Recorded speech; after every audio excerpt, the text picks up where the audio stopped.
জানাজা নিয়ে তামাশা করেন।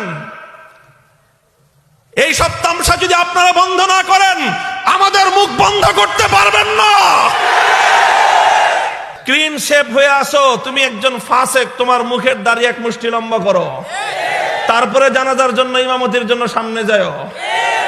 আর না হলে তুমি যে হাত ভাঙতে চেয়েছো, জনগণ তোমার ঠ্যাং ভেঙে দিবে।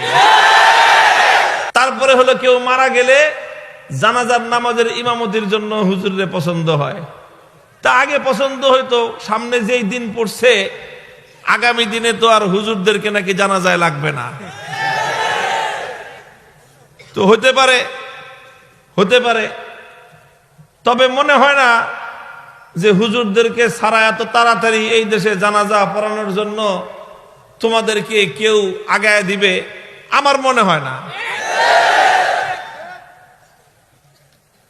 তোমার জানাজাটা পড়ানোর সময় তোমার পোলা চাইবে একজন হুজুরি পড়াক, আর তুমি যেভাবে বলছো তোমার বাবার জানাজা তুমি পড়াইবা, পড়ায়া ছবি দিও যে তুমি পড়াইতেছো, আর তোমার পিছনে জনগণ ইমামতিতে তোমার ইক্তেদা করে কেউ জানাজা পড়তেছে বাংলাদেশে, সেই মুসল্লিদের ছবিটা আমরা দেখতে চাই।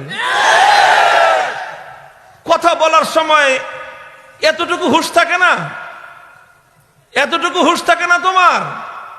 আর কথা বললে আমাদেরকে বলে যে হুজুররা একটু